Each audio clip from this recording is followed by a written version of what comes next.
तो आपको final accounts में थोड़ा सा आपको दोबारा रिवाइज कराना है, करेक्ट।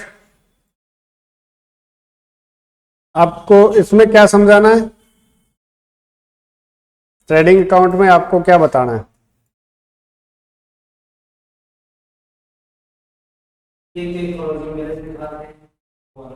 क्लोजिंग बैलेंस कैसे निकालते हैं?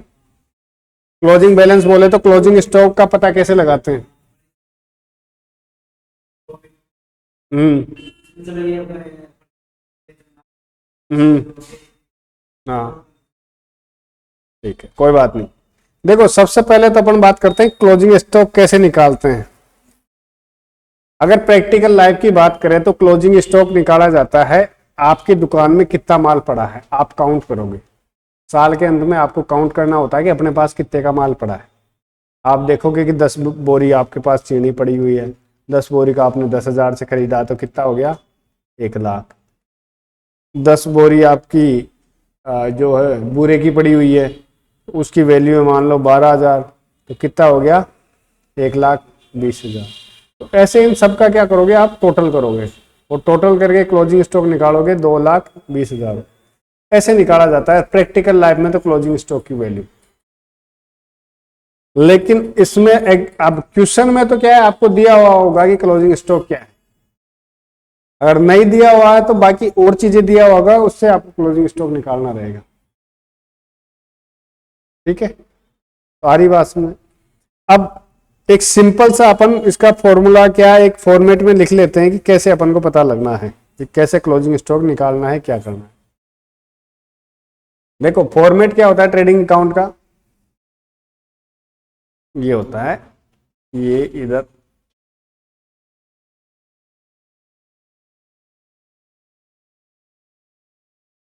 ये अपना डेबिट साइड होता है और ये क्या होता है, क्रेडिट साइड।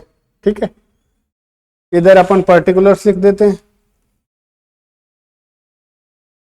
ये इधर अमाउंट लिख दिया, इधर पर्टिकुलर्स, ये इधर अमाउंट। ठीक है, अब डेबिट साइड में अपन क्या क्या लिखेंगे, सबसे पहले लिखेंगे अगर अपना ओपनिंग स्टॉक अगर कोई है तो। अगर अपन ने नए नई बिजनेस शुरू कराया तो ओपनिंग स्टॉक कुछ होगा ही नहीं। लेकिन अपन ने क्या पुराना बिजनेस चल रहा है और साल के अंत में स्टॉक बचा था तो अगले साल क्या हो गया, वो क्लोजिंग ओपनिंग बन जाता है। तो यहाँ क्या लिखूंगा, टू ओपनिंग स्टॉक, जो भी उसकी वैल्यू होगी वो आप यहाँ पे डायरेक्ट आप यहाँ पे लिख दोगे। फिर अपन लिखते हैं टू परचेज, यहाँ पे लिखेंगे। अगर इसमें लेस कर देंगे अगर अपनी परचेज रिटर्न है तो, दो तरीके, या तो परचेज रिटर्न को इधर ही लेस कर दो या इधर की साइड में लिख दो, तो भी बात है यही है कि लेस होना मांग रहा है। अगर आप इधर बाय करके परचेज रिटर्न लिख दोगे ना तो भी आपका ग्रॉस प्रॉफिट सही आएगा। मैंने क्या बोला था, डेबिट को अगर क्रेडिट कर देंगे तो उसका मतलब होता है माइनस। तो ये डेबिट साइड है, इसको अगर आप परचेज रिटर्न क्रेडिट साइड में लिख दोगे तो इसका मतलब यही है कि इधर की साइडों में ये लेस हो रहा है। अरे बात सुन, तो अभी मैं ज्यादा कंफ्यूज नहीं करूंगा, जो सीधा सीधा सिंपल सिंपल फॉर्मेट है उसके हिसाब से चलते हैं। बट लेस परचेज रिटर्न,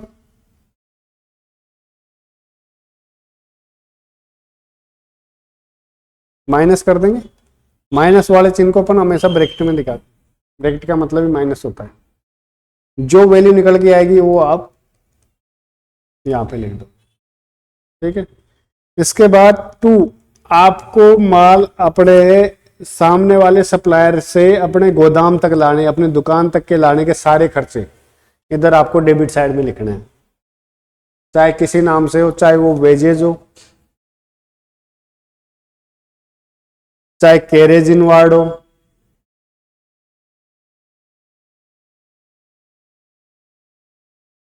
या इसका दूसरा नाम फ्रेट भी होता है। वेजेज का नाम है मजदूरी, कि माल वहां से लदाया, उसकी मजदूरी दी, फिर उसके मजदूरी के बाद, ये तो मजदूरी होगी, उसके बाद वो किसी गाड़ी में भी आया होगा तो उसका भाड़ा दिया, और उसके बाद यहाँ उतराई का भी अपन ने किसी को मजदूरी दी तो वो वेजेज यहाँ। ठीक है, ये इधर डेबिट साइड में आते हैं सारे खर्चे। अब इधर आप क्या लिखोगे, बाय करके सेल्स लिख देंगे, जो भी आपकी सेल की वैल्यू होगी बाय करके आप क्या लिख दोगे, सेल्स लिख दोगे।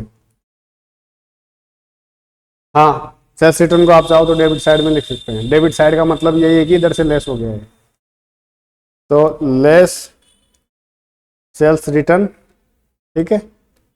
ये करके माइनस करके अपन को इधर दिखा दिया, नेट सेल जो भी वैल्यू आएगी यहाँ पे अपन ने दिखा दिया।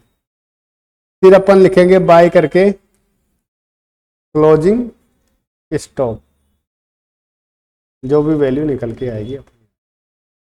अब इधर का टोटल लगाएंगे और इधर का टोटल लगाएंगे। इधर का जो टोटल होगा, अगर ये ज्यादा है तो इधर क्या आ जाएगा, प्रॉफिट आ जाएगा। तो वो लिख देंगे अपन डेबिट साइड में, टू ग्रॉस प्रॉफिट, जो भी आपका वैल्यू है, ठीक है। अब इधर जो माइनस में जो भी बचेगा आपका, मान लो इधर का ज्यादा है और इधर का कम है, तो इधर ग्रोस प्रॉफिट जो बैलेंसिंग फिगर लिखते ही इधर का और इधर का टोटल मैच हो जाएगा। ये टोटल आपका मैच। अब सपोज करो कि इधर का टोटल कम था और इधर का ज्यादा था, तो फिर इधर ग्रोस प्रॉफिट नहीं आएगा, ये हट जाएगा। अब इधर ज्यादा है तो इधर ज्यादा है तो इधर ज्यादा का अमाउंट यहाँ नीचे लिख देंगे पहले, और इधर भी इतना ही लिख देंगे, और इधर जो बैलेंसिंग फिगर रहेगा बाकी का वो आ जाएगा बाय ग्रोस लॉस, जो भी है वैल्यू यहाँ पे। ऐसे प्रॉफिट और लॉस निकलता है। एक तो ये है फॉर्मेट से निकालने का तरीका। अब इसको थोड़ा सा एग्जाम्पल के रूप में ले लें, कोई संख्या ले लेते हैं, उससे ज्यादा समझ में आएगा। आप एक बार इसका स्क्रीनशॉट ले सकते हो, तो जिससे क्या होगा कि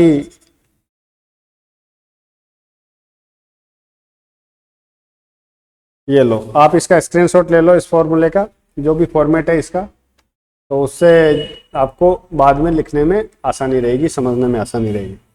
अब इसको क्या है, थोड़ा सा अपन वो कर लेते हैं, इसको भी मैं हटा देता हूँ, इसको हटा देता हूँ, इनको हटा देता हूँ, इनको हटा देता हूँ। अब रियल लाइफ में जो प्रैक्टिकल एग्जाम्पल है वो ले लेते हैं।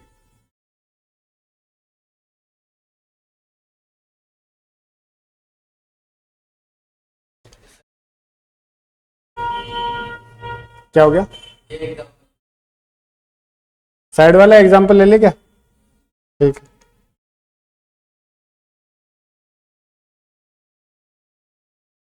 है। ओपनिंग स्टॉक अपना कितना है, 10,000 का। तो मैंने ओपनिंग स्टॉक में लिख दिया, ये मैंने 10,000 लिख दिया। किधर है ये ओपनिंग स्टॉक में, ये 10,000 रुपये लिख दिया। परचेज आपकी 180 है, ये 180 लिख दिया। परचेज रिटर्न भी है, कितनी है,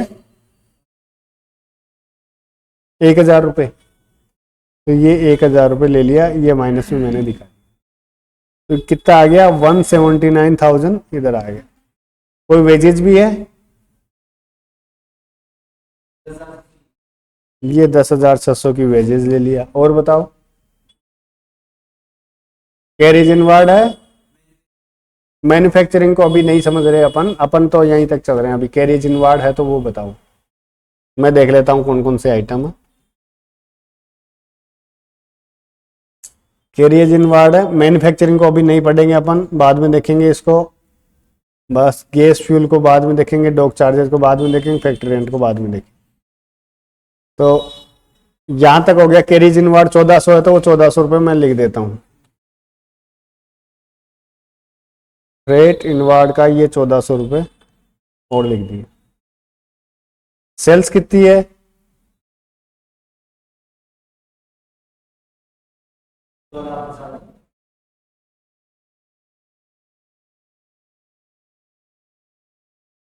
$2,50,000 है ना। ये मैंने लिख दिया 2,50,000। सेल्स रिटर्न 2,000, ये मैंने माइनस कर दिए, तो कितना बचा, ठीक है। क्लोजिंग स्टॉक कितने का दे रखा है? 30,000 रुपये। ये 30,000 लिख दिए।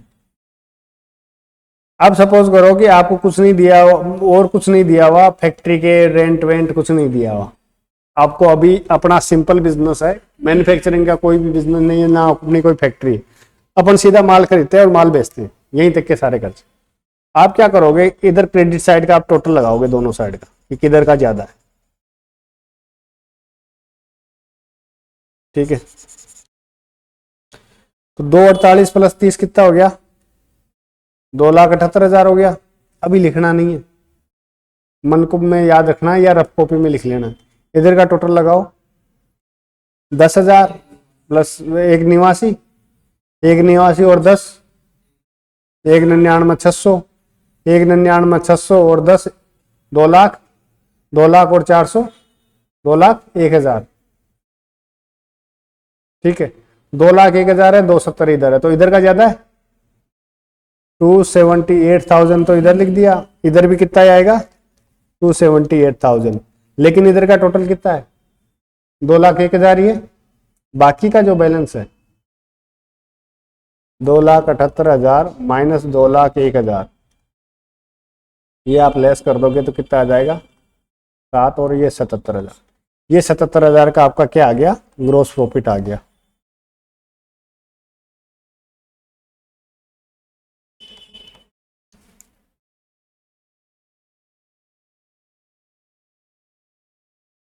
आया समझ में? हुआ क्या है? कुछ नहीं हुआ, सेल का टोटल किया है, सेल में क्लोजिंग स्टॉक जोड़ा है। अब आप समझ लो इसको हुआ क्या है, इस फॉर्मेट में हुआ क्या है। सेल का टोटल किया, सेल में क्लोजिंग स्टॉक जोड़ा, कितना आया? 2,78,000। इसमें खर्चे घटाए, क्या है? ओपनिंग स्टॉक 10,000 का माल पहले पड़ा था, 179 का फिर और खरीदा, 10,000 की मजदूरी चुकाई, 1,400 का कैरेज इनवार्ड चुकाया। ये टोटल इनकम में से, इधर की जो इनकम साइड में से ये खर्चे घटा दिए तो अपना क्या आ गया? प्रॉफिट आ गया, ग्रोस प्रॉफिट। हाँ, ये जो डेबिट साइड के घटा देंगे किस में से? इसमें से। एक तरीका, सिंपल तरीका तो ये हो गया। ये अपन फॉर्मेट के हिसाब से भी कर लेते हैं।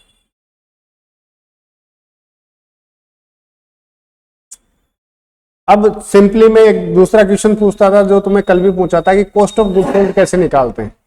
ये जो 2,48,000 का 48,000 में माल बेचा है, ये अपने कितने का पड़ा था? मतलब कि अगर अपन इसको खरीदते 2,48 में जो माल बेचे हैं उसको खरीदते तो अपने को कितने का पड़ता? वो निकालने के लिए अपन क्या करेंगे? Opening stock 10,000। ओपनिंग स्टॉक को क्यों जोड़ेंगे अपन? इसके लिए भी एक वो है फीफो मेथड कि भाई जो माल पहले आया ना उसको पहले बेचा है, इसलिए ओपनिंग स्टॉक को जोड़ते हैं कि भाई ये 10,000 है ना, ये पहले बिका है माल, ओपनिंग स्टॉक पहले बिका। ये जो 179 में से ये जो 30,000 बचा है ना, ये 179 में से बचा और माल जो खरीदा है ना उसमें से। तो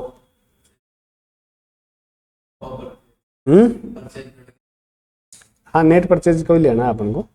179 में से ये 30 बचा है ना, ये 30 कैसे बचा है? 179 में से बचा है, इसमें से नहीं बचा। अगर फीफो मेथड फॉलो करते हैं, फीफो का मतलब ये है पहले आओ पहले पाओ, पहले आओ पहले जाओ, फर्स्ट इन फर्स्ट आउट। जो माल पहले आए उसको पहले बेचेंगे।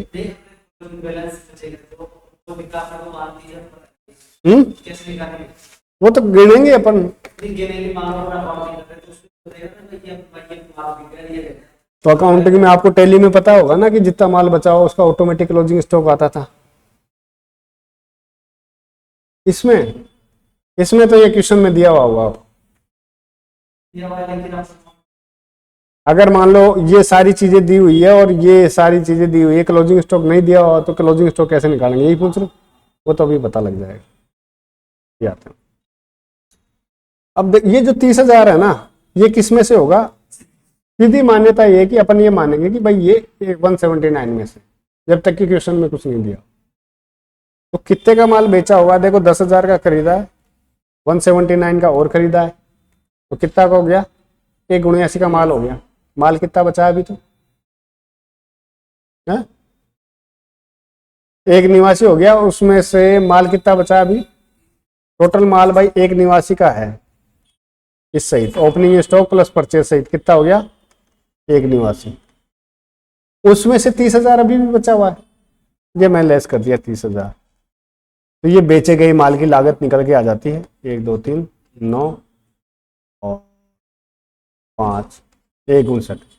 ये 1,59 का माल आपने कितने में बेचा, 2,48 में।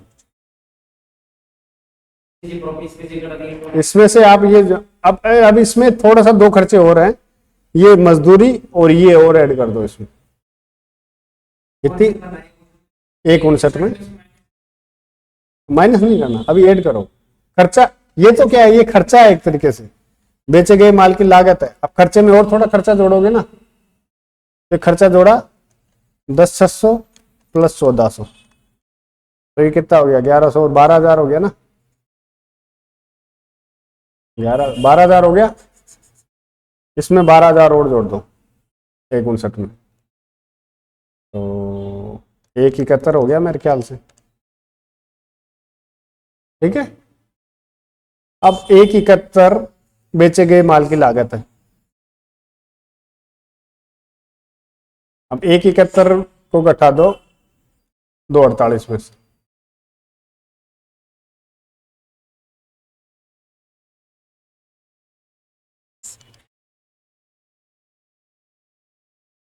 ये 77,000 का ग्रोस प्रॉफिट ऐसे निकल,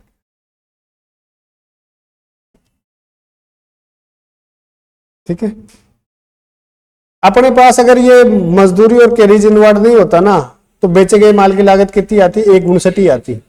लेकिन अपन ने क्या किया, उसको माल को मंगाया, उसकी भी मजदूरी और वो भी जोड़ा है, तो वो भी जुड़ेगा ही ना यार, लागत तो है ही ना अपनी, तो वो भी खर्चा ही है।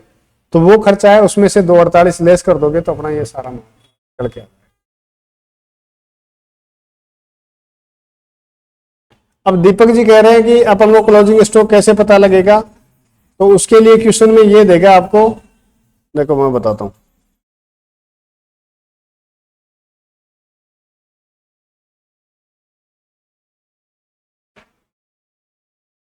क्वेश्चन में आपको ये सारी चीजें देगा,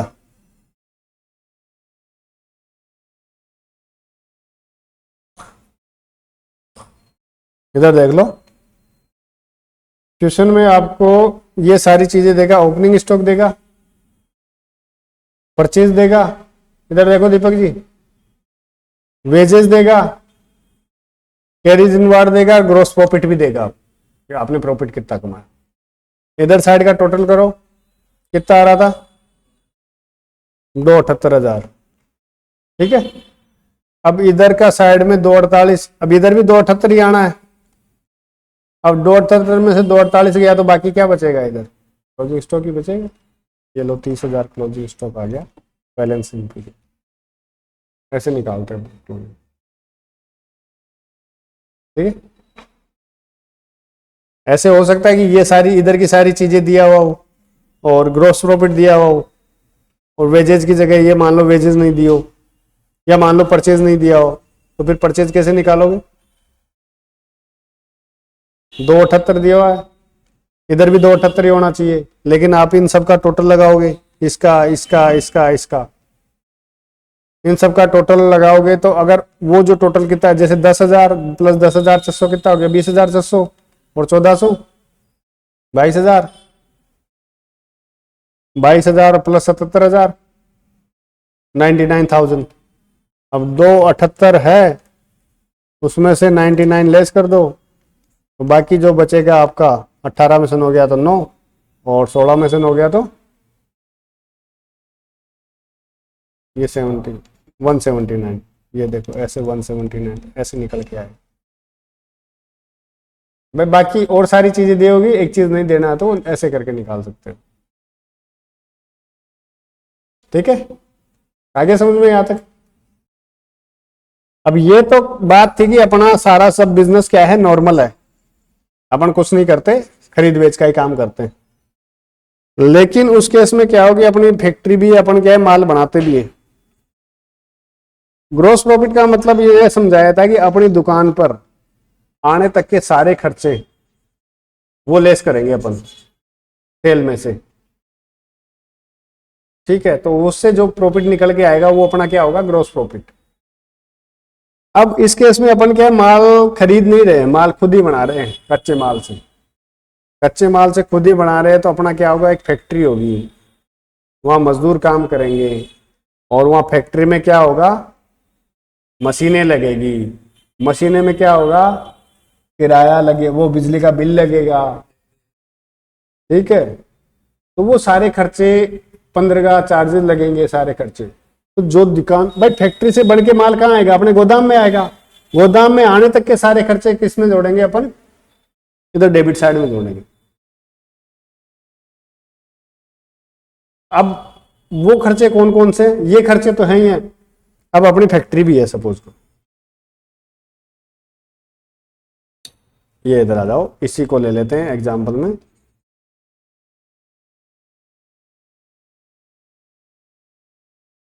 ये थी वेजेस,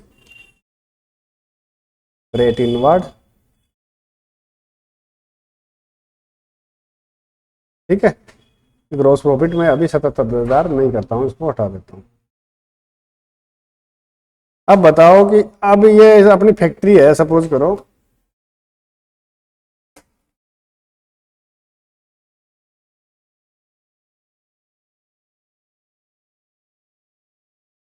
हाँ,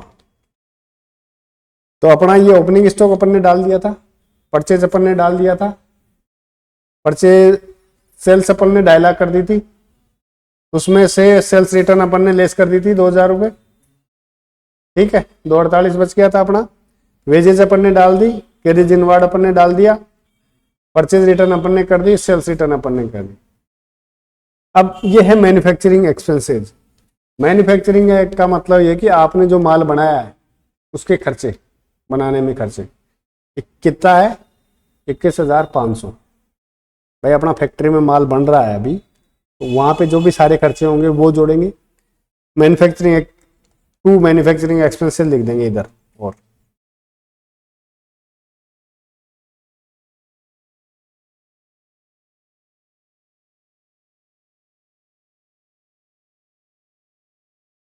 कितना है, 21,500, ये 21,500, और क्या है, 21,500 हो गया। अब ये कस्टम ड्यूटी, कस्टम ड्यूटी क्या होती है, जब माल बनाते हैं ना उसके ऊपर कस्टम ड्यूटी लगती है, माल बनाते नहीं, माल इंपोर्ट करते हैं ना विदेश से अपन यहाँ पे इंडिया में, तो उसके लिए कस्टम ड्यूटी लगती है, तो वो कितनी है, 500 रुपये।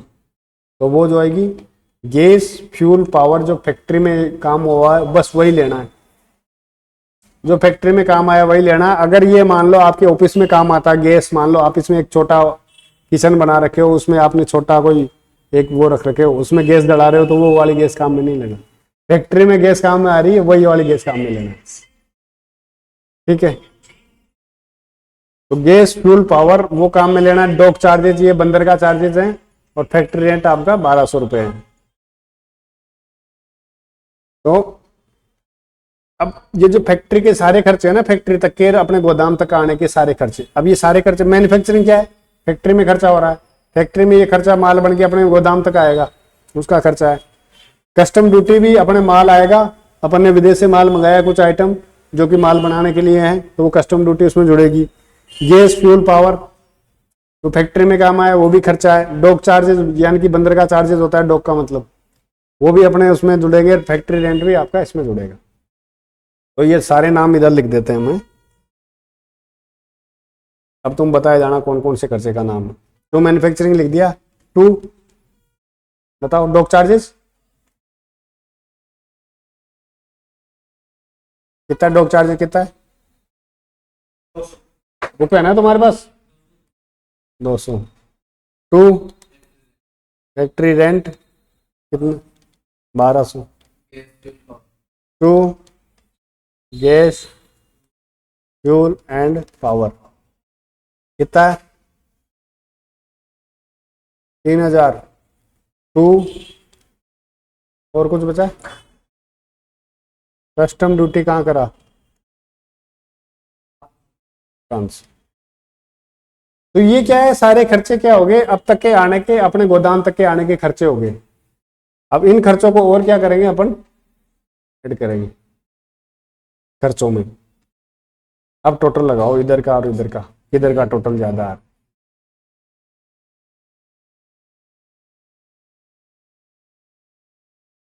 इधर का तो 278 आ ही गया था।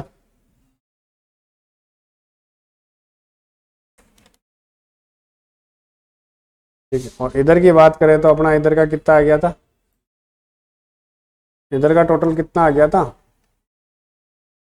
10,000, एक निवासी और 12,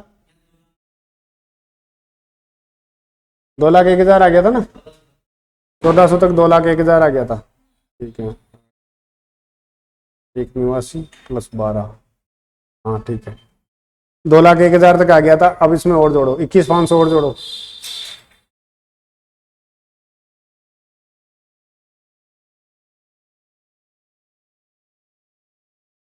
2,01,000 प्लस 21,500, 2,22,500 प्लस 200, 2,22,700, 2,22,700 प्लस 3, 2,25,700,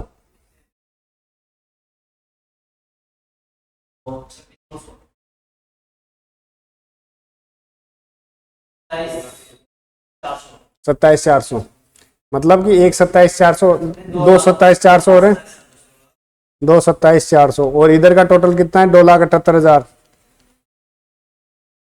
ये आप लेस कर दोगे, 006, और इधर साथ में 0, और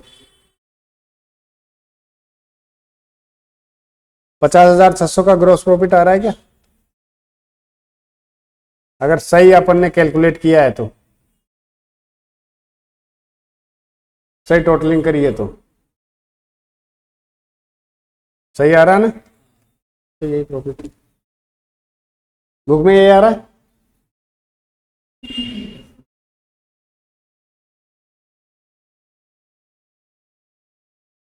तो भाई ये जो प्रॉफिट निकला है ना, अभी पूरा प्रॉफिट नहीं निकला, शुद्ध प्रॉफिट नहीं निकला, अभी तो यही निकला है कि आपने बेचा कितना, आपने खरीदा कितने का था, और गोदाम तक लाने के सारे खर्चे आपने कटाए हैं।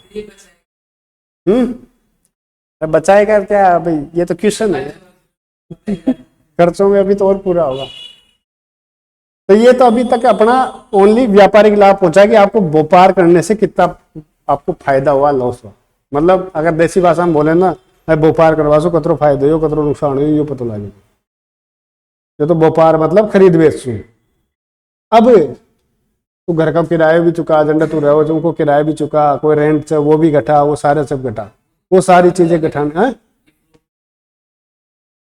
अभी तो ये तो मोटा लाभ आया है, मोटा मोटा कहे ना कि यार प्राइवेट प्राइवेट कुछ नहीं होता।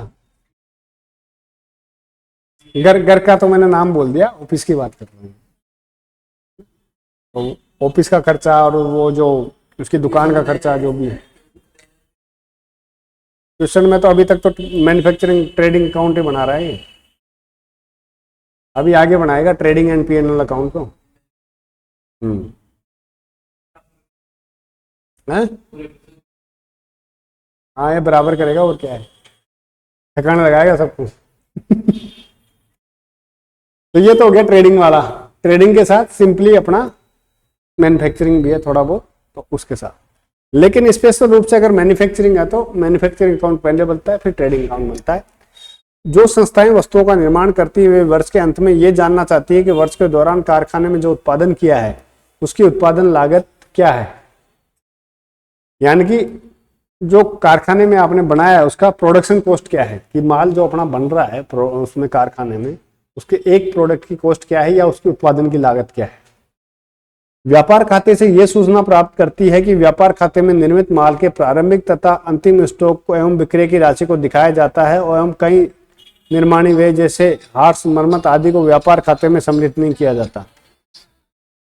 इसलिए निर्माणी संस्थाओं के लिए यह आवश्यक होता है कि, एक मिनट, गहलोत साहब का फोन आया शायद। कांग्रेस की सरकार का मुख्य उद्देश्य है कि राजस्थान में कोई भी भूखा न सोए, इसलिए आपको फ्री अन्नपूर्णा राशन पैकेट की सुविधा दी जा रही है। कांग्रेस को आपके वोट देने से ठीक है। तो भाई इससे क्या हो गया कि इसलिए निर्माणी संस्थाओं के लिए आवश्यक हो जाता है कि वे उत्पादित माल की लागत को ज्ञात करने के लिए एक अलग से खाता बनाए, और उत्पादित माल की लागत को ज्ञात करने के लिए जो खाता खोला जाता है उसे क्या कहते हैं, मैन्युफैक्चरिंग अकाउंट। मतलब समझाता हूँ भाई, ट्रेडिंग अकाउंट से तो क्या पता लग रहा है अपन को, प्रॉफिट पता लग रहा है भाई, आपने माल जो बेचा है, खरीदा है, ओपनिंग स्टॉक, क्लोजिंग स्टॉक उसका क्या, इससे ये पता लग रहा है कि आपने जो माल उत्पादन किया है, जो आपने बनाया, उसकी कॉस्ट क्या है, उसमें आपका कितना खर्चा आया है, उसका पता लगाने के लिए अपन एक अलग से अकाउंट बनाते हैं, मैन्युफैक्चरिंग अकाउंट। मैन्युफैक्चरिंग अकाउंट बना के फिर अपन ट्रेडिंग अकाउंट बनाते हैं। भाई अगर उसके साथ, ट्रेडिंग के साथ इसको मिला देंगे तो आप ये पता नहीं कर पाओगे कि जो फैक्ट्री में माल बना है उसकी लागत क्या लगी है। आप तो सीधा डायरेक्ट प्रॉफिट पे आ जाओगे मामला। उसका पता लगाने के लिए अलग से अपन क्या बनाएंगे, मैन्युफैक्चरिंग अकाउंट बनाएंगे। और उस मैन्युफैक्चरिंग अकाउंट का जो फॉर्मेट होता है वो इस प्रकार होता है, मैन्युफैक्चरिंग के जितने भी खर्चे हैं वो इधर आ जाएंगे, जितने भी आपका जो कॉस्ट ऑफ प्रोडक्शन है वो इधर, इसका टोटल इधर आ जाएगा। खर्चे कौन कौन से, to material consumed. To material consumed है कि आपने जो कंपनी में जो आप बना रहे हो माल, उसके लिए आपने कच्चा माल लगाया, कच्चा माल कितना खपत हुआ, माल बनाने में कितना माल कितना खपत हुआ, वो कैसे निकालते हैं। सबसे पहले opening stock of material, material का मतलब है कि रॉ मटेरियल, रॉ मटेरियल का मतलब होता है कच्चा माल, उसका ओपनिंग स्टॉक, उसमें जो परचेज है वो ऐड कर देंगे, इस साल कितना खरीदा, और जो क्लोज और कैरिज इनवार्ड उसमें ऐड कर देंगे, उस माल को अपने उसमें गोदाम तक या फैक्ट्री तक लाने का जो खर्चा है, उसका जो किराया भाड़ा वो ऐड कर देंगे, उसमें लेस कर देंगे क्लोजिंग स्टॉक ऑफ मटेरियल। तो ये करके क्या निकल जाएगा आपका, टू मटेरियल कंज्यूम। अभी समझाता हूँ एग्जांपल देख। सपोज करो आपको कुर्तियां बनानी है, कितनी, 1,00,000, ठीक है। कुर्तियां बनाने का काम है, कुर्तियां बनानी है आपके पास, और 1,00,000 कुर्तियां बनाने के लिए आपको है ना 10 लाख मीटर कपड़ा चाहिए।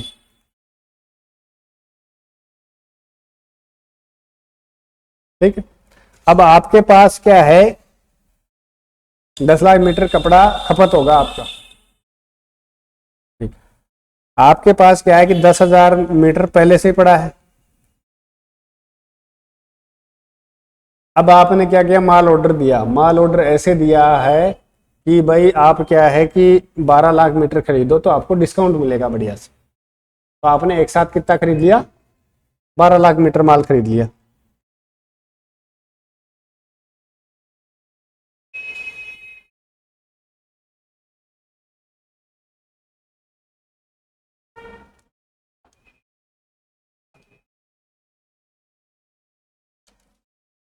ठीक है। अपन को जरूरत कितने की है, जरूरत कितने की है, 1,00,000 कपड़े बनाने के लिए, 1,00,000 कुर्तियां बनाने के लिए जरूरत कितने की है, 10 लाख की तो है। बाकी बचा क्या है अपना, क्लोजिंग स्टॉक रहेगा भाई। बाकी जो कपड़ा बचेगा वो क्या रहेगा, क्लोजिंग स्टॉक। ये है अपना ओपनिंग स्टॉक, ये है अपना परचेज 12 लाख का खरीद लिया। अब इसमें से 10 लाख, जैसे मान लो टोटल कपड़ा कितना हो गया, 12 लाख 10,000 मीटर का हो गया, काम कितना आना है, 10 लाख। तो 2,10,000 अपना क्या हो गया, क्लोजिंग स्टॉक, 2,10,000। भाई क्लोजिंग स्टॉक 2,10,000, तभी तो 10,000 का कपड़ा आपका कंज्यूम हुआ, 10 लाख का मीटर। ठीक है। तो फॉर्मूला क्या बना 10 लाख निकालने के लिए, opening stock plus purchase minus closing stock. तो ये आप करोगे तो क्या आएगा, 10 लाख। मतलब इतना कपड़ा आपने खपत किया है, कंज्यूम, इसको बोलते हैं रॉ मटेरियल कंज्यूम्ड। 1,00,000 हाँ 10 लाख, हाँ 1,00,000 12,00,000 12 लाख अपन ने इस साल खरीदा है। मीटर, मीटर की बात कर रहा हूं, अभी पैसों की बात नहीं कर रहा। और ये अपना ये भी मीटर ही है भाई। 10,000 पहले से पड़ा था, 10,000 मीटर, 12 लाख मीटर और खरीद लिया अपन, और 2,10,000 साल के अंत में बच गया। तो इसका मतलब ये हुआ कि 10 लाख आपने काम में ले लिया, कपड़ा काम में आ गया। अब इसका फॉर्मूला कैसे बना, ये जो फॉर्मूला है ना, इसमें इसने क्या किया, तो रॉ मटेरियल कंज्यूम कैसे करा, ओपनिंग स्टॉक ऑफ मटेरियल मतलब कि 10,000, एड परचेज कर दिया 12 लाख, कैरीज इनवार्ड अगर मैं अपना मान लो कि कुछ भी नहीं है, प्लस क्लोज माइनस कर दिया क्लोजिंग स्टॉक कितना, 2,10,000। ये सारा सब कर देंगे तो क्या निकल के आ जाएगा, 10 लाख आ जाएगा। तो यही क्या है, रॉ मटेरियल कंज्यूम, मतलब कि खर्चा, नेट खर्चा निकल के आ जाएगा। आया समझ, यहां तक का मामला। टू रॉ मटेरियल कंज्यूम, ये एड क्यों किया, लेस क्यों किया, वो सारा मतलब मेरे ख्याल से अब समझ में आ गया होगा। अब अगली बात चलते हैं, टू प्रोडक्टिव वेजेस। अब कपड़ा बनाने के लिए अपन ने क्या कर रखे हैं, मजदूर बिठा रखे हैं, मजदूरों को क्या देंगे, मजदूरी। तो ये आ गई प्रोडक्टिव वेजेस। प्रोडक्टिव का मतलब उत्पादन करने के लिए जो वेजेस देंगे उसको कहते हैं प्रोडक्टिव वेजेस। ये आ गई ये प्रोडक्टिव वेजेस। फिर डायरेक्ट एक्सपेंसेस, डायरेक्ट एक्सपेंसेस वही खर्चे होते हैं जो कि खर्चा आता है। अब यहाँ लाने तक का मतलब ये है कि फैक्ट्री में या कारखाने में जो खर्चा हो रहा है ना, वो वाला खर्चा ये direct. To factory expense, factory के एक्सपेंस में जो भी है वो खर्चे आ गए, ठीक है। ऐड कर देना है इसमें ओपनिंग WIP और लेस कर देना क्लोजिंग WIP। अब ये WIP का मतलब क्या होता है, अपन ये थोड़ा ना होता है कि जैसे मान लो साल खत्म हो गया और साल खत्म होते ही अपन ने टारगेट लिया था कि 10,000 कुर्तियां बनानी है, ठीक है। अब 31 मार्च आ गई, 31 मार्च आ गई तो 10 लाख पूरी बनी नहीं, उसका है ना टॉप टॉप तो सिल गया, नीचे का अभी उसमें दर्जी को सिलना बाकी था। तो वो क्या, आधा माल बना हुआ है, आधा माल बना हुआ तो वो क्या है, वर्क इन प्रोग्रेस में चल रहा है। तो जो साल के अंत में जो कार्य प्रगति पर रह गया वो हो गया क्लोजिंग WIP, और साल की शुरुआत में जो कार्य प्रगति पर वो हो गया ओपनिंग WIP। तो इसमें आप ओपनिंग WIP जोड़ दोगे और क्लोजिंग WIP लेस कर दोगे तो क्या आ जाएगा, आपका कॉस्ट ऑफ प्रोडक्शन आ जाएगा। मतलब इस साल आपने उत्पादन पे कितना खर्चा किया वो निकल के आ जाएगा। इधर का टोटल करना है आपको और कुछ नहीं करना। ये जो टोटल आए ना इसको इधर बाय कॉस्ट ऑफ प्रोडक्शन करके ट्रांसफर टू ट्रेडिंग अकाउंट कर देना है। जो भी वैल्यू आएगा वो ट्रेडिंग अकाउंट में ट्रांसफर हो जाएगा। ये यहाँ ये बैलेंस ट्रेडिंग अकाउंट में चला जाएगा, डेबिट साइड में। CR तो यहाँ हो गया ना, अब ये उधर डेबिट साइड में चले जाएगा।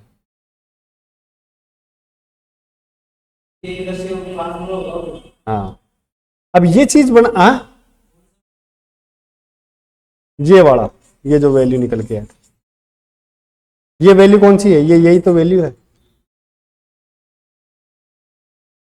अब इससे क्या पता लगा अपन को कि फैक्ट्री में कितना खर्चा हुआ, उत्पादन जो माल अपन ने बनाया है इस साल उसका कितना खर्चा हुआ, वो चीजें उसका पता लग गया। इससे पता लग गया तो अब ये तो निर्माणी खाता बन गया। अब निर्माणी खाता से अब व्यापारी खाता बन गया।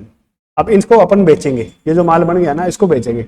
अब इसको बेचने से कितना प्रॉफिट हुआ कितना लॉस हुआ पता लग। तो चलो अब ट्रेडिंग अकाउंट पे इसके बाद का,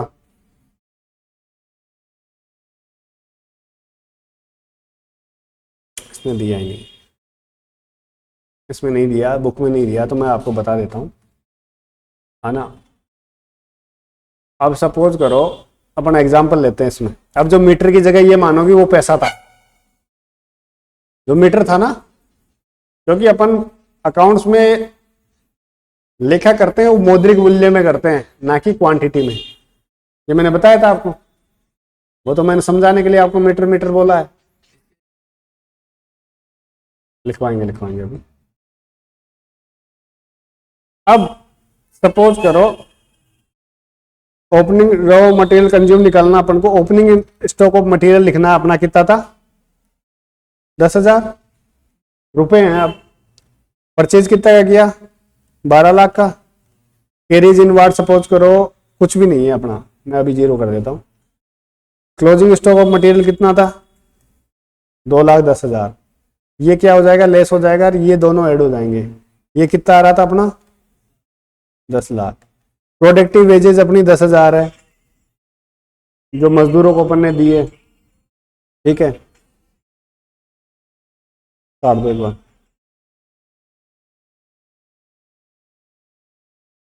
डायरेक्ट एक्सपेंस आपके 5,000 रुपए हैं जो फैक्ट्री में आपके हुए हैं, और इसके बाद अपन को फैक्ट्री खर्चा निकालना है।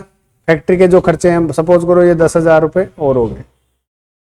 अब अपने पास मान लो सपोज करो ओपनिंग स्टॉक में 10,000 कुर्तियां ऐसी थी जो कि आधा काम हुआ था, और 10,000 जो कुर्तियां थी ना उसमें आधा काम की लागत क्या थी 5 रुपए थी।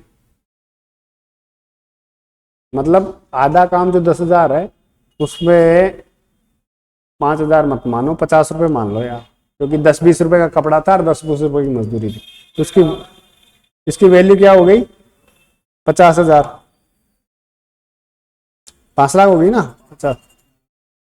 ये 5 लाख यहाँ पे आप ऐड कर दोगे, और जो साल के अंत में जो बची है वो सपोज करो 70,000 अधूरी कुर्तियां बची है, उसकी वैल्यू भी 50 रुपए की सपोज करो। वैसे तो आपको वैल्यू देगा टोटल, तो 7 पंजे 35,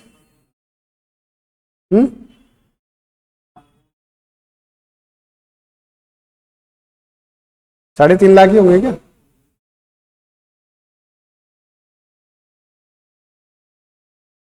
अपन ने इसको सही नहीं किया, इसको इसका फिर ये अच्छा ऊपर 50,000 किया था क्या अपन ने, है ना 50,000 किया था, फिर ठीक ठीक कोई बात नहीं, इसको लेस कर देंगे। तो ये जो वैल्यू निकल के आएगी कितना आया 5 लाख में 3.5 लाख लेस हुए तो 1.5 लाख, ये 1.5 लाख ही यहाँ आ जाएंगे। अब इन सब का टोटल कर दो,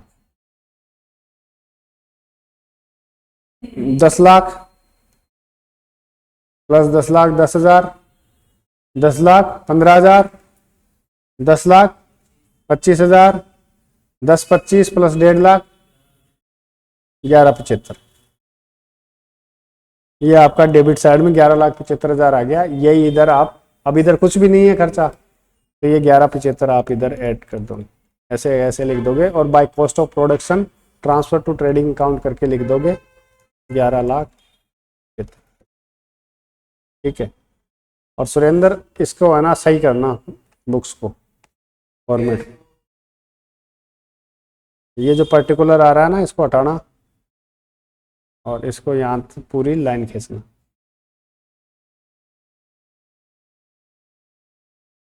ठीक है। तो ये अपना by cost of production transfer to trading account 11,75,000 पे ये ट्रेडिंग अकाउंट में चले जाएगा। अब कैसे जाएगा मैं बता देता हूँ।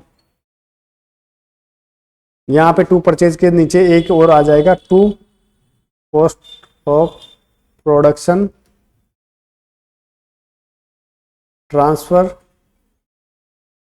From manufacturing account. कितना आ जाएगा आपका जो भी था 11,75,000 रुपये इधर डेबिट साइड में आ जाएगा। अब जब क्वेश्चन भी चेंज हो जाएगा तो ये सपोज करो 25 लाख की जगह ये मान लो ज़्यादा है, इधर 22,48 की जगह 22,48,000, तो फिर इस हिसाब से इधर फिक्स प्रॉफिट आ, ठीक है। ऐसे काम चलता ट्रेडिंग अकाउंट। एक क्वेश्चन मैं दे दूंगा कल, या शायद अगर बुक में होगा तो बुक से ही करवा देंगे आप। यहां तक आ गया मामला समझ, ठीक है। तो ये था अपना ट्रेडिंग अकाउंट बनाना और उसके बाद मैन्युफैक्चरिंग अकाउंट बनाना।